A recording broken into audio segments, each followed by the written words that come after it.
Hello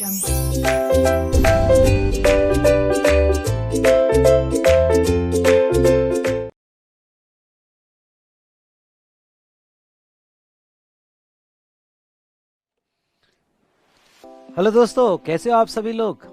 अच्छे हो, बढ़िया हो? कुछ नहीं, आज बस अभी एक रिकॉर्डिंग ख़त्म किया तो मूड हो गया कि आपसे बात करूं। और अभी एग्ज़ाम पोस्टपोन्ड हो गई तो यस, आपको अच्छा खासा टाइम मिल गया है। तो मैंने कहा कि चलो आपको 10 to 15 मिनट्स का वीडियो बना के बता देता हूँ कि आपकी एग्जामिनेशन स्ट्रेटजी कैसी होनी चाहिए, स्पेशली आईडीटी की। क्योंकि आपको आईडीटी में बिलो 80 सोचना ही नहीं है, चाहे कुछ भी हो जाए। हाँ, और ये थॉट दिन में 10 बार आपको अपने आप को समझाना है कि इस बार 80 बार। 80 के नीचे अगर आपको आईडीटी मिलता है तो समझ लो आप फेल हो गए, मेरे हिसाब से फेल हो गए। तो 80 के अब ही आपको टारगेट रखना है। इसके लिए मेरे से जितना भी हो हेल्प हो पाएगा मैं आपको दूंगा। तो आपने आईडीटी पेपर के लिए कैसे पढ़ाई की स्ट्रेटजी करनी चाहिए, ये मैं ये वीडियो में अच्छे से आपको एक्सप्लेन कर देता हूँ। चलो देखो, काम आ गया तो आपके लिए बहुत अच्छी बात, पर ये वीडियो पूरा स्टार्ट से लेके एंड तक सुनना। 10 to 15 मिनट्स का वीडियो है, पर अगर बोलते बोलते 1-2 मिनट ज़्यादा भी हो गए तो इग्नोर इट। लेकिन इसमें थोड़ा मैं आपको पूरा गाइडेंस दे देता हूँ कि आपकी पढ़ाई अब आने वाले आपके पास, मैं तो ऐसा समझूंगा कि आपके पास 104 डेज है, बाकी तो आखिरी के 6 दिन जो है वो तो आपका फर्स्ट पेपर को ही जाते हैं। तो इसमें आपने ये सब्जेक्ट कैसे पढ़ना है। जैसे ये पेपर आपको जो 100 मार्क्स का आता है और यहाँ पे 14 मार्क्स का आपको ऑप्शन मिल जाता है। इसमें सब्जेक्टिव क्वेश्चन और एमसीक्यू क्वेश्चंस आते हैं। सब्जेक्टिव प्लस न्यूमेरिकल 70 मार्क्स का होता है और 30 मार्क्स का जो है आपका एमसीक्यू आ जाता है। एमसीक्यू जो 30 मार्क्स का आता है थोड़ा उसको बाजू में रखते हैं। अब आपको जो 70 मार्क्स का सब्जेक्टिव प्लस न्यूमेरिकल्स पे आते हैं, इसमें बेटा आपको टोटल नंबर ऑफ क्वेश्चंस आते हैं, वो होते हैं 6 क्वेश्चंस। इसमें से क्वेश्चन 1 कंपलसरी होता है जो 14 मार्क्स का होता है, और बाकी बचे हुए 5 क्वेश्चंस में से आपको 4 क्वेश्चंस सॉल्व करने पड़ते हैं जो 14 मार्क्स ईच होते हैं। तो अगेन मतलब देखा जाए तो आपको एक ऑप्शन भी मिल जाता है क्वेश्चन का, पर क्वेश्चन नंबर 1 कंपलसरी होता है। अब बेटा आपको ये बता दूं कि क्वेश्चन नंबर 1 ही आपके मार्क्स बढ़ाता है। यस, क्वेश्चन नंबर 1 ही आपको अबो 80 जाने में हेल्प करेगा, और इसकी एक प्रॉपर स्ट्रेटेजी आपको बनानी पड़ेगी। यस, इम्पॉर्टेंट ये होता है कि बहुत से स्टूडेंट्स के ये सवाल होते हैं कि सर सेक्शन नंबर, चैप्टर, ये section notification number, circular number, ये कितने रिलेवेंट होते हैं, क्या हमें लिखना पड़ता है? कोई ज़रूरत नहीं, यानी आप नहीं भी लिखे तो भी मार्क्स अच्छे आते हैं। बहुत से मेरे ऐसे स्टूडेंट हैं जिनको अबव 80 मार्क्स मिले हैं, और ये कुछ नंबर वगैरह लिखने की ज़रूरत नहीं है, लेकिन याद हो जाए तो अच्छी बात है। सेक्शन नंबर याद हो जाए, नोटिफिकेशन नंबर, सर्कुलर नंबर तो बिल्कुल दिमाग मत लगाना। वो होते हैं हमारे क्वेश्चनर के आंसर में होते हैं, इंस्टीट्यूट के आंसर में होते हैं, पर इग्नोर इट, पहले ही उसको स्क्रैच मार देना। सीए फाइनल में स्क्रैच मारना, ओके, ये बहुत अच्छा लगता है, ठीक है। तो यहाँ पे एक मेरे जोक याद आ गया कि ये आपकी ये यंग एज में लाइन मारना और वो स्क्रैच वाली लाइन मारना, ये बड़ा अच्छा लगता है। तो लाइन मारना भी अच्छा लगता है। तो ऐसे सिचुएशन में जहाँ तक देखा जाए तो मैं ये कहूँगा सेक्शंस नंबर जितने भी याद होते हैं ठीक है, अच्छी बात है, लेकिन यहाँ पे सबसे ज़्यादा एम्फसाइज फाइनल लेवल पे देखा जाता है आपकी वर्किंग नोट्स। आप कितनी क्लियर वर्किंग नोट्स लिखते हो, तो इसके ऊपर आपको थोड़ा प्रैक्टिस करना पड़ेगा। दूसरा, आपका टेबल फॉर्मेट कितना नीट और क्लीन है, जो बहुत लेजिबल मैनर में, जो समझने लायक है, वो भी इसमें देखा जाता है। और आप क्वेश्चन सिलेक्शन का ऑर्डर कैसे लेते हो, वो भी बहुत जरूरी होता है। मैं क्वेश्चन सिलेक्शन के ऑर्डर पे हम नेक्स्ट वीडियो दूंगा कि जैसे आपने सिलेक्शंस कैसे करने चाहिए और किस तरह से पेपर लिखना चाहिए। इस पे थोड़ी आपकी स्टडी का प्लानिंग मैं बता देता हूँ, आपकी क्या स्ट्रेटजी होनी चाहिए एग्जाम के हिसाब से, ये मैं यहाँ बता देता हूँ। चलिए, मैंने कुछ बनाया हुआ है, देख लेते हैं, डेफिनेटली आपको हेल्प करेगा। जैसे जीएसटी आपको 75 मार्क्स के लिए होता है इंक्लूडिंग एमसीक्यू। इसमें मैंने क्या किया है, पहले category chapters weightage of marks जो ICAI ने वो वेटेज ऑफ मार्क्स का जो वेबसाइट पे दिया है, प्लस एग्जाम का पैटर्न को देख के मैंने ये बनाया हुआ है। फिर मार्क्स एलोकेशन में जो पार्ट ए है MCQ और नॉर्मल क्वेश्चंस हमारे, इसमें किस तरह से ये वेटेज के हिसाब से मार्क्स एलोकेशन होगी, आपकी प्रायोरिटीज क्या होनी चाहिए, एग्जाम के हिसाब से क्या होनी चाहिए, और अभी अगर आप रिवीजन स्टार्ट करोगे तो रिवीजन में क्या प्रायोरिटीज होनी चाहिए, मैंने दोनों दिए हैं। आपके टारगेट्स क्या रखने हैं वो भी बताया हुआ है, और आपको ये टारगेट अचीव करने के लिए रेफरेंस मटेरियल क्या होने चाहिए, ये बहुत जरूरी है। क्योंकि इस वक्त बेटा सबसे ज्यादा पॉसिबिलिटी है कि आप डाइवर्ट हो जाओ आपके पढ़ाई। ये भाई क्या होता है, अभी आपको ये बताओ कि आपको कोई दूसरी बुक अच्छी लगी, किसमें क्या अच्छा लगा, और आप डाइवर्ट हो जाओगे, इमीडिएट डाइवर्ट हो जाओगे। ये आपको रोकना है। चलो मैं इसके बारे में भी बात करेंगे जब मटेरियल रेफरेंस में आएंगे। मैंने कैटेगरी 1 ली है, ये प्रायोरिटीज नहीं है, ये कैटेगराइजेशन है। कैटेगरी 1 में मैंने 9 चैप्टर्स लिए हैं। Levy, concept of supply, reverse charge, time of supply, value of supply, place of supply, IGST act में ITC और एग्जीबिशंस। ये जो 9 चैप्टर में से ये 4 चैप्टर बहुत इंपॉर्टेंट है, यानी इसको घिस लेना आपने, ऐसा निचोड़ लेना। MCQ क्वेश्चंस भी ये 4 चैप्टर्स के रिलेटेड बहुत अच्छे खासे आते हैं। अब बेटा आप इसको इंस्टीट्यूट ने वेटेज ऑफ मार्क्स दिया है, वो दिया है 45 to 65%। अगर मैं इसको मार्क्स में कन्वर्ट करूं तो नॉर्मली इसके ऊपर जो 70 मार्क्स का पार्ट बी आता है तो उसमें 24 से 33 मार्क्स तक, यानी 50% पेपर इसमें से आ जाता है। 33 मार्क्स का अगर आ गया तो समझ लो 50% पेपर इसमें से आ जाएगा। ओके, तो 45 to 65%, अब 65% बोला ही उन्होंने, तो इसमें आ जाता है। और MCQ भी अगर 15 मार्क के लिए आ गया तो आपका जो है यहाँ 10 to 15 मार्क्स का जो है यहाँ पे MCQ आ जाता है। इसलिए MCQ में अगर आपको अबाउट 25 स्कोर करना है तो ये 9 चैप्टर के MCQ निचोड़ लेना आपको ICAI के मेरे बुक से, यानी ये 9 चैप्टर के MCQ पे सबसे ज्यादा प्रैक्टिस करना आपने।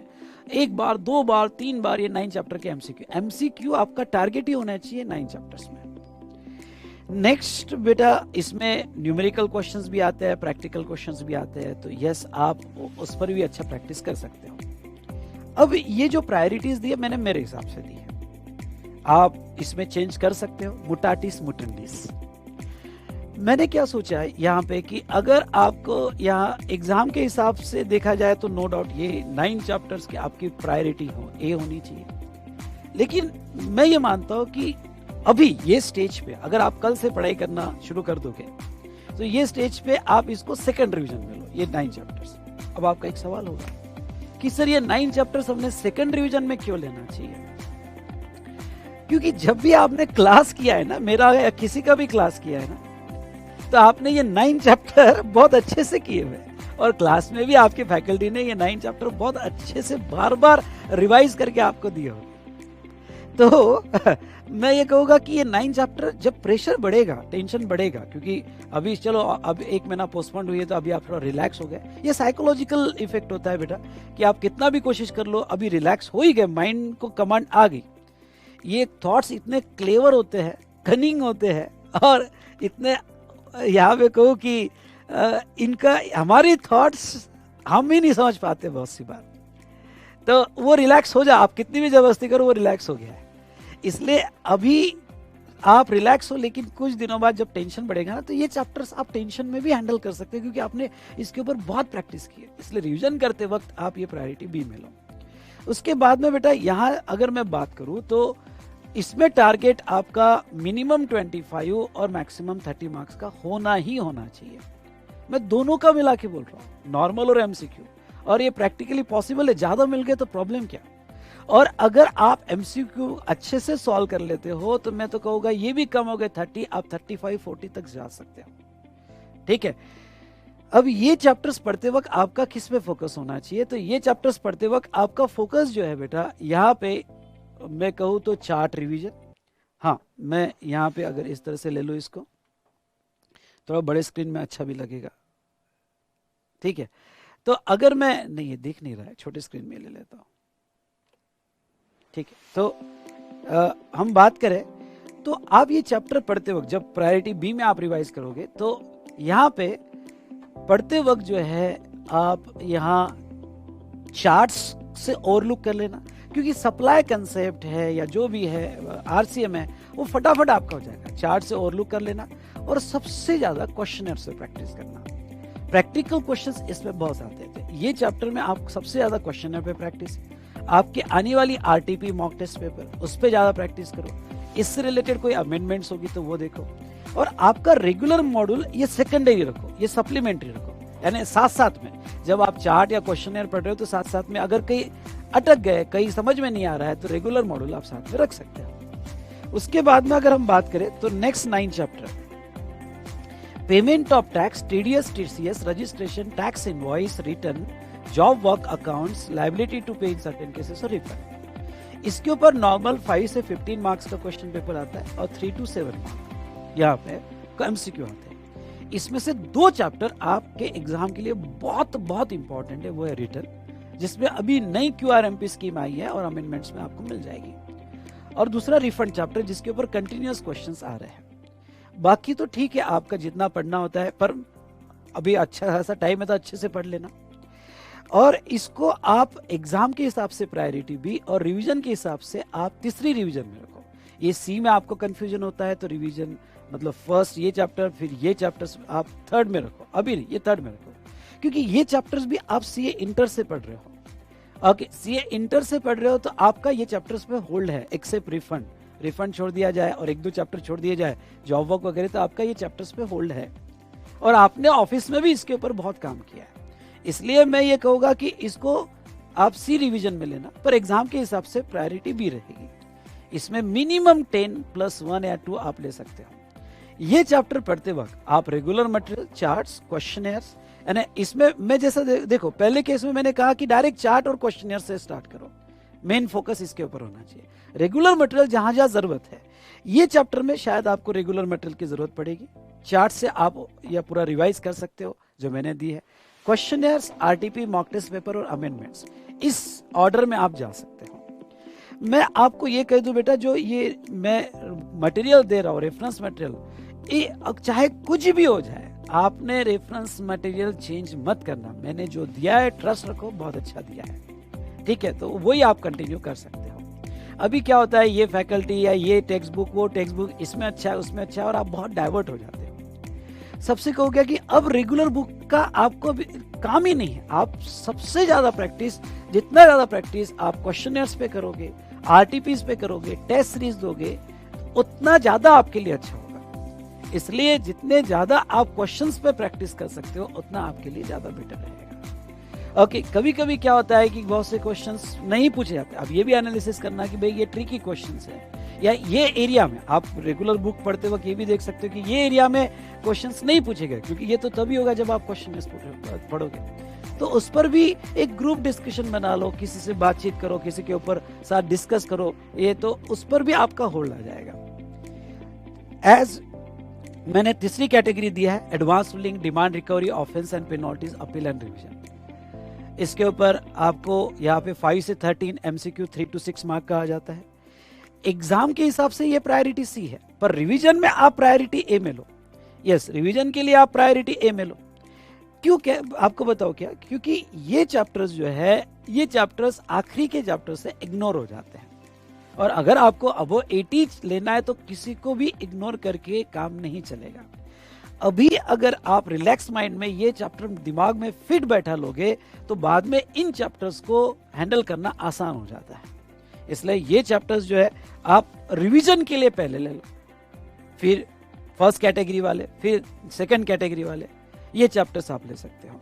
इसमें आपको रेगुलर मैथ तो यूज करना ही पड़ेगा, रेगुलर मैथ यूज करना पड़ेगा, चार्ट्स, वीडियोस, क्वेश्चन या आरटीपी, मॉक टेस्ट पेपर आपको यूज करने पड़ेंगे। उसके बाद में नेक्स्ट अगर हम बात करें तो कैटेगरी 4 में फिर introduction, assessment, audit, inspection, search, seizure वगैरह, तो इसमें भी आप जो है कैटेगरी डी में रखा है, आप अपना टारगेट डिसाइड कर सकते हो। मैं तो कहूँगा, मैंने जो चार्ट बुक दी है, क्वेश्चनर्स दी है, बस चार्ट बुक और क्वेश्चनर्स ये चैप्टर्स के लिए इनफ है। मैंने यहाँ पे जहाँ पे regular math, charts, chart video, questionnaire RTB mock test paper दिया है, तो यहाँ पे आप चार्ट बुक और क्वेश्चनर्स भी अच्छे से कर लेते चलेगा। YouTube पे मेरे लास्ट अटेम्प्ट के लिए GST last topic chart video मैंने अपलोड किए थे। आपके लिए भी मैं 1-2 दिन में नई प्लेलिस्ट बना के दे दूंगा। वो ये टॉपिक से related GST last topic chart video revision आपने अगर अच्छे से देख ली ना, 2 रिवीजन है, एक 10-15 मिनट्स वाली और एक पूरा कंप्लीट रिवीजन है। तो कंप्लीट वाला जो रिवीजन है मैं 1-2 दिन में प्लेलिस्ट बना के डिस्क्रिप्शन कॉलम में डाल दूंगा, आप 1-2 दिन बाद में देख लेना डिस्क्रिप्शन कॉलम। तो अब यहाँ पे जो है वो वीडियोस देख लो, अच्छे से आपको समझ जाएगा और क्वेश्चनर्स आप सॉल्व करने की कोशिश करो, तो आप इसमें भी अच्छा कुछ मार्क्स स्कोर कर सकते हो। ये तो हुआ बेटा जीएसटी का। फिर अगर हम आते हैं कस्टम्स पे, तो कस्टम्स में मैंने कैटेगरी 1 में 8 चैप्टर्स लिए, जिसमें सबसे ज्यादा इंपॉर्टेंट चैप्टर है ओके वैल्यूएशन। एक्चुअली बाकी चैप्टर भी वैल्यूएशन से रिलेटेड ही है, यानी date for determination, assessment, okay ये वैल्यूएशन यानी ये कंबाइंड पैकेज है जो वैल्यूएशन से रिलेटेड बात करता है। वैल्यूएशन, कंसेशन अंडर कस्टम्स और कस्टम टैरिफ, ये जो 3 चैप्टर है इसके ऊपर आपको ये 3 चैप्टर इतने निचोड़ लेना। कस्टम टैरिफ एक्ट में anti dumping duty, safeguard duty, उसके क्वेश्चंस, उसके प्रैक्टिकल क्वेश्चंस आपने अच्छे से कर लेना। ये टारगेट मैंने आपको दिया है, यहाँ पे इतना आपका टारगेट तो रहना ही चाहिए, 3 to 5 मार्क्स। प्रायोरिटी रिवीजन के लिए और एग्जाम के लिए आपकी यही होनी चाहिए दोनों की। टारगेट 8+2 का मार्क्स है। अगर आपका कस्टम्स अच्छे से हुआ है तो वो केस में आप चार्ट्स और डायरेक्ट क्वेश्चनर से स्टार्ट कर सकते हो। रेगुलर बुक आप सप्लीमेंट्री मटेरियल रख सकते हो। आरटीपी मॉक टेस्ट पेपर और अमेंडमेंट्स जो है ओके साथ साथ में आप कर लेना, इस पे ज्यादा फोकस करना रादर देन रेगुलर मटेरियल। ठीक है, तो आपको ये, और जब भी आप क्वेश्चनर पढ़ो ना तो आप याद करने की कोशिश मत करो। इस बार जब क्वेश्चनर पढ़ोगे तो क्वेश्चनर पढ़ते वक्त आंसर देखो, और आंसर देखते वक्त ये देखो कि इंस्टीट्यूट कैसा चाहती है, जैसा इंस्टीट्यूट चाहती है ओके उस तरह से आपने उसको प्रेजेंट किया है कि नहीं प्रेजेंट किया, ये जरूर देखना। उसके बाद में नेक्स्ट यहाँ कैटेगरी 2 में मैंने चैप्टर्स दिए, डिस्क्रिप्शन कॉलम में इसकी पीडीएफ फाइल मैं आपके साथ शेयर कर दूंगा। चैप्टर 2 में यहाँ पे दिए, इसमें 2 चैप्टर बड़े इंपॉर्टेंट हैं और वो है ड्रॉबैक एंड बैगेज। इसके ऊपर प्रैक्टिकल क्वेश्चंस आते ही आते हैं। ये 2 चैप्टर्स को अच्छे से आपने निचोड़ लेना, मतलब इतना अच्छा प्रैक्टिस करना कि मार्क्स ही नहीं जाने चाहिए। और यस, इसमें ये भी प्रायोरिटी बी में रखिएगा। ओके 3+1 मार्क जो है आपको इसको मिलना चाहिए। तीसरा मैंने यहाँ पे फॉरेन ट्रेड पॉलिसी रखी, उसको प्रायोरिटी सी नहीं बोला, उसको प्रायोरिटी बी बोला है, क्योंकि इसमें फॉरेन ट्रेड पॉलिसी आ जाती है। तो ये भी फॉरेन ट्रेड पॉलिसी के मेरे लेक्चर्स, अभी नए रिकॉर्डेड लेक्चर्स जो है वो अपलोडेड है। फॉरेन ट्रेड पॉलिसी चेंज नहीं हुई है, पर नए रिकॉर्डेड लेक्चर्स मैंने अपलोड करके दिए, तो वो आप देख सकते हो। उसके बाद में नेक्स्ट जो है बेटा यहाँ पे मैं फॉरेन ट्रेड पॉलिसी का रिवीजन वीडियो भी रिकॉर्ड करूंगा, जो रिवाइज करके मैं मतलब एक अच्छा सा रिवीजन समरी बना के, थोड़ा मुझे टाइम लगेगा समरी बनाने, लेकिन समरी बना के आपको दे दूंगा, तो वो बहुत अच्छे से हमारा रिवाइज भी हो जाएगा। रिवीजन वीडियो भी मैं अपलोड कर दूंगा। ये तो था बेटा जीएसटी और कस्टम्स की पॉलिसी। नेक्स्ट जो है यहाँ पे स्टडी प्लान। आप स्टडी प्लान अगर पूरा अपना आप, क्योंकि अब आपके पास जो है मेरे हिसाब से 111 डेज 110 डेज आपके पास बाकी हैं, उसमें से आखिरी के 4-5 दिन छोड़ दिया जाए तो 104 दिन आपके पास है। 12 आवर्स का आपने अगर पढ़ाई किया 104 दिन का, तो ये कैलकुलेशन 1248 आवर्स आते हैं, जो आपने देख लेना। तो अब इसमें आपकी 3 रिवीजन होनी चाहिए। सब्जेक्ट वाइज मैंने यहाँ दिया है, जैसे ओके ये पूरा आपका सीए फाइनल का स्ट्रेटेजी मैंने बना के दिया है। लॉ, एसएफएम, ऑडिट, एफआर, तो एक दिन में 2 कॉम्बिनेशन लेना, एक थ्योरेटिकल सब्जेक्ट और एक प्रैक्टिकल सब्जेक्ट। तो law, SFM, audit, FR, IDT और कोई ऑप्शनल सब्जेक्ट और डीटी और कॉस्टिंग आपका। पहला आप 15 डेज दे सकते हो, जिसमें आपको 15 डेज और मिनिमम 12 आवर्स भी आप पढ़ने के लिए रेडी हो, तो 15 × 12 तो आपके पास लगभग 180 आवर्स का टाइम है। आई रिपीट, आपके पास 180 आवर्स का टाइम है। तो इसमें एक अच्छी प्लानिंग करो, जैसे मैंने आईडीटी की आपको प्लानिंग करके दी, तो आपने ये टेबल थोड़ा बड़ा कर लेना कि आपके पास 15 डेज है, 180 आवर्स है। तो इसमें आप जो है चैप्टर वाइज, जैसे मैंने आईडीटी के लिए तो मैंने जैसा बोला वैसा ही उठा के डाल देना। चैप्टर वाइज आपको कैसे क्या पढ़ना है, कहाँ चार्ट्स पढ़ना है, कहाँ रेगुलर बुक पढ़ना है, कहाँ आपको आपके फैकल्टी का चार्ट बुक पढ़ना है, ये आप थोड़ा प्रॉपरली बैठ के डिजाइन कर लो। तो आपको हेल्प होगा। ऐसी सेकंड रिवीजन आपको 7 डेज का प्लान करना है और थर्ड रिवीजन 4 डेज का प्लान करना है। इसमें हो सके तो आप टेस्ट सीरीज भी ज्वाइन करो। मैं रिकमेंड तो करूंगा कि आप वी स्मार्ट का टेस्ट सीरीज ले सकते हो, बहुत अच्छा है बेटा, आपको इवैल्यूएशन भी बहुत अच्छे से करके मिल जाएगा। ठीक है, तो ये एक जनरल प्लान मैंने दिया है।